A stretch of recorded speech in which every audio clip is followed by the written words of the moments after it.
Di tempat ini dulu pernah berdiri sebuah bangunan besar yang merupakan gedung pemancar radio VLV, Very Low Frequency.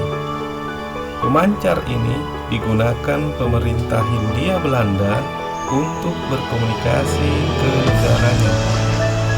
Di Belanda, stasiun radio yang menerimanya berada di sebuah pedesaan di kawasan Samlik, Belanda, yaitu Kotwijk. Maka pemancarnya juga disebut Radio Kotwijk.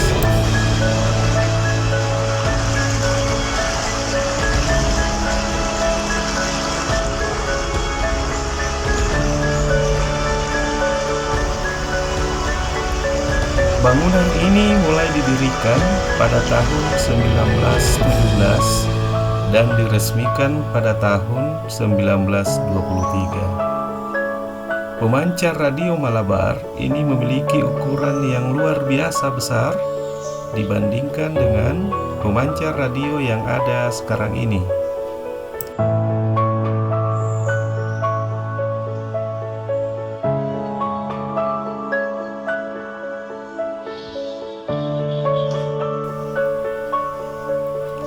Antenanya memiliki panjang kurang lebih 2 km yang merentang di antara celah Gunung Malabar dan Gunung Haruman. Daya pancarnya sekitar 2400 kW ketika menggunakan mesin arc pulsen dan 400 kW ketika menggunakan mesin Telefunken.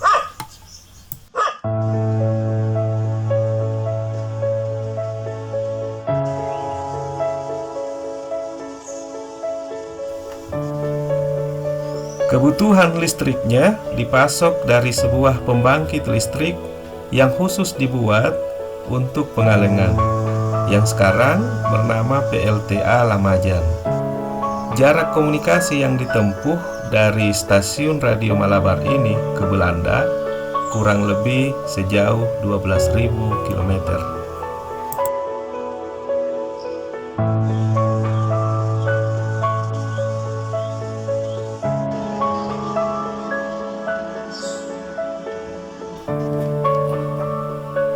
Sebuah jarak yang bahkan lebih jauh dari komunikasi yang pernah dilakukan oleh pelopor komunikasi telegrafi dalam sejarah dunia, yaitu Guglielmo Marconi. Untuk itulah cdvendit.org menyebut Radio Malabar sebagai world's most powerful arc transmitter ever, atau pemancar arc terbesar di dunia yang pernah ada.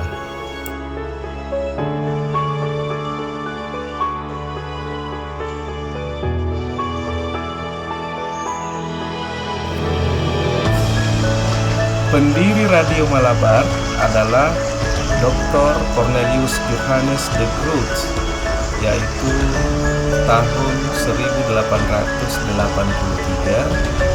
sampai tahun 1927, yang sekaligus menjadi direktur pertama stasiun ini.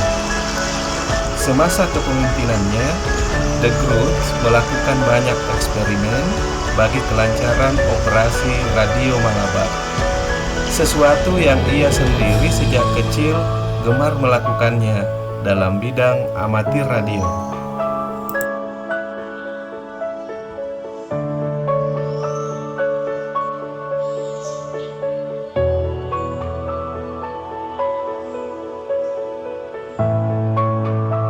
Oke, jadi hari ini kita berada di salah satu tempat bersejarah di lokasi daerah Bandung, tepatnya di daerah Hutan.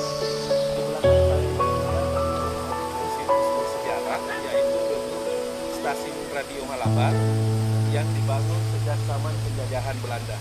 Dan sampai saat ini gedung ini masih terpelihara dan bisa menjadi salah satu bukti situs dari zaman penjajahan Belanda. Namun pada saat agresi Jepang, itu karena mengandung unsur informasi penting sehingga ini dihancurkan oleh Jepang pada saat agresi militer perang di kota itu.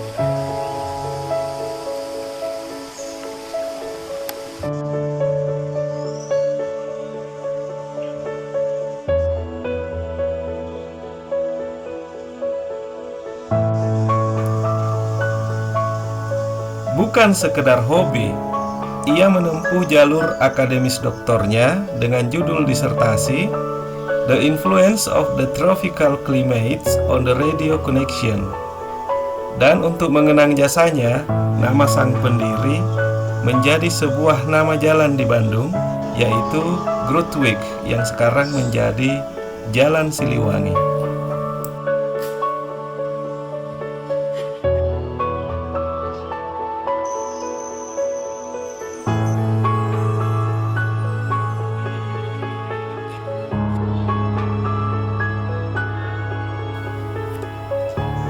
Hancurnya Radio Malabar diawali dengan berita akan masuknya tentara Jepang ke Bandung tahun 1942. Karena kekhawatiran pemancar tersebut akan digunakan untuk kampanye oleh pihak Jepang, maka beberapa pegawai menghancurkan sendiri peralatan pentingnya di stasiun tersebut, sehingga Radio Malabar ini sama sekali tidak bisa beroperasi.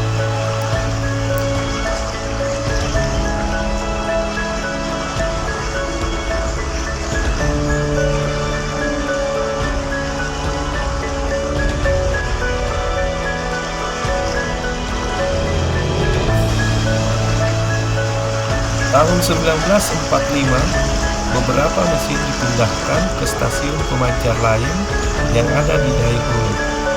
Tahun 1946, Radio Malabar dihancurkan total oleh para pejuang Indonesia yang kebanyakan menggunakan dinamit.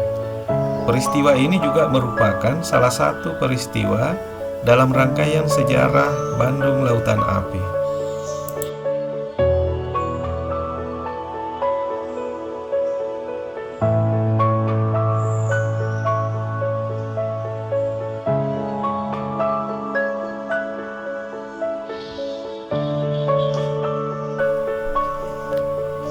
Nah, peristiwa boleh saja berlalu, namun sejarah hendaknya kita kenang selalu. Di tempat kita berpijak ini pernah berdiri megah salah satu tonggak dalam sejarah perkembangan komunikasi nirkabel di dunia. Kita patut berbangga dan menjaga kelestariannya.